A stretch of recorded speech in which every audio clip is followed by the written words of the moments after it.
Morgue chat, kiddos. Another week, another bunch of shit you should know. This time it's true education, because that's what we're going to speak about today. Education.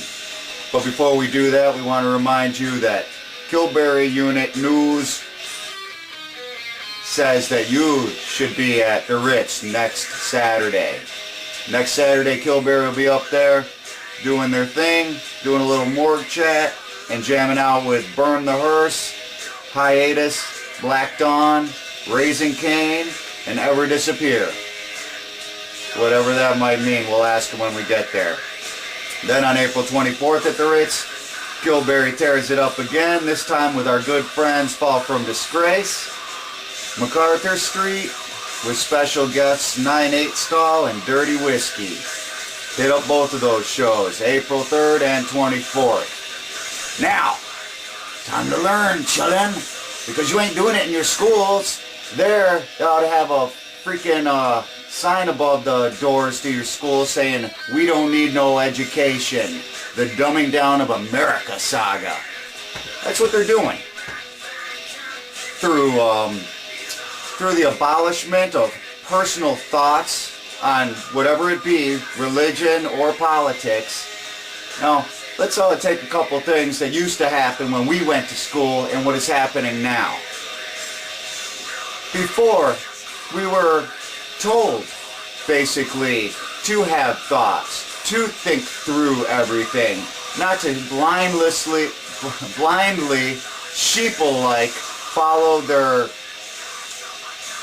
I don't want to say, liberal points of view, but basically anything they are teaching you in their agenda is the correct thing, and shut your mouth if you think otherwise. Otherwise, you will see it affected in your grades, because now your grades are also mixed in with conduct. They mix conduct in with your grade. Your academic grade can be depleted by conduct. Conduct, what does that mean? That means, not only Billy hitting Timmy, but it also means standing up and saying, "No, that is not right. I do not believe in that, and I don't think that should be." Don't even fucking try it, because you will see your grades go down if you open your mouth. Now, not only that, but the full agenda towards creating, which is what they are there for, creating well-rounded human individuals, is being stopped by the sterilization of all controversy or social accountability. In other words, little Timmy can be an asshole anywhere he damn well chooses, and no other kids can say one damn thing about that because it should not be their business. Back in our day, remember what happened if you were an asshole and you walked around being an asshole?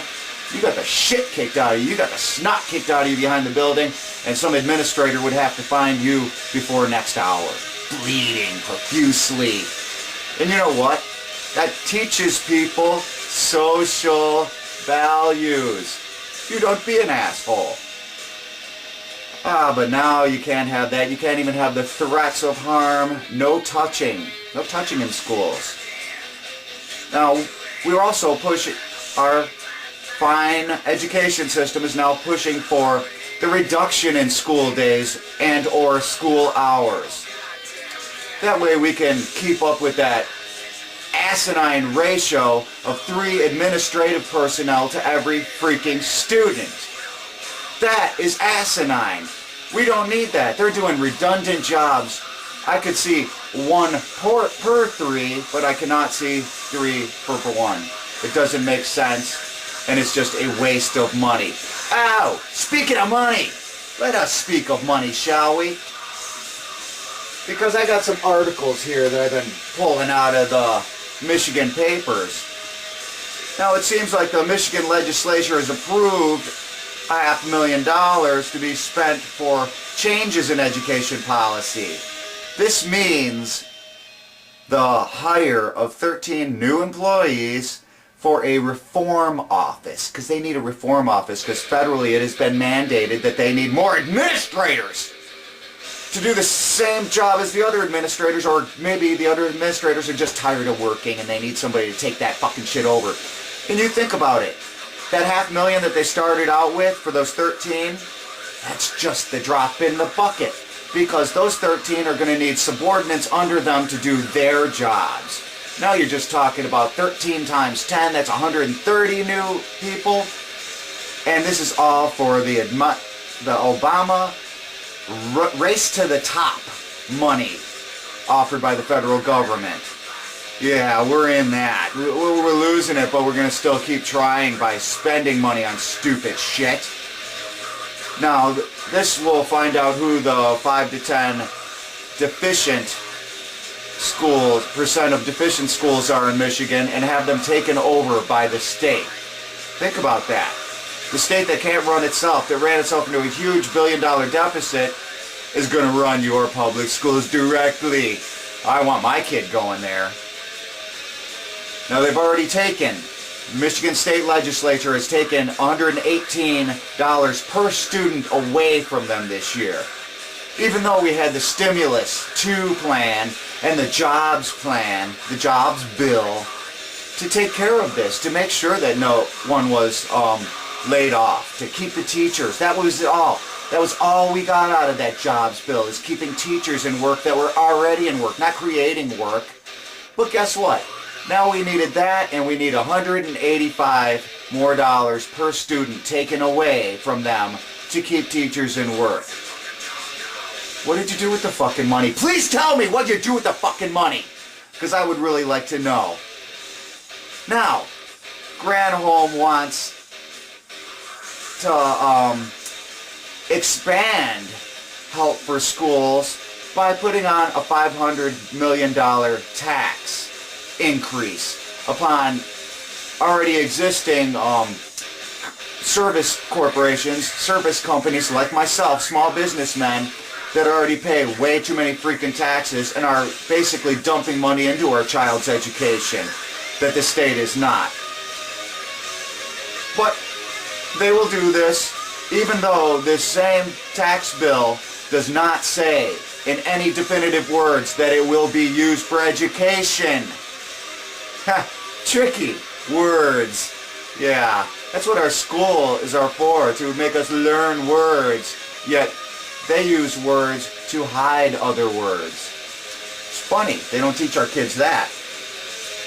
Now they're going to save about $10 million in state money next year by, guess what? Taking people off Medicaid, which our fine Democratic governor has just enforced our Attorney General not to fight on a federal court level this unconstitutional health care bill that is passed. So if we're doing that and we're getting so much, why do we need cuts in Medicare and Medicaid? It makes no sense, but our children won't know that because they're not taught this kind of crap. Alright, what it all comes down to is the underlying reason. Because Jennifer Granholm will not be here. She knows she's not getting reelected. So she is using this as a career move into a high, cushy Obama position in his cabinet. Yes, she is being looked at for this. A cabinet position. Because I guess, you know, if you prove yourself completely incapable of running a state, you've passed the prerequisite for running a national department. Let's just hope it is not Department of Education. And with that, that's Morgue Chat this week. Think, learn, look at what your children are learning in school. Actually get into this. And look at what you are being asked as the parent to pay to make up for the deficits that they are creating in hiring administrators. Useless, redundant administrators. That's Morgue Chat. Till later.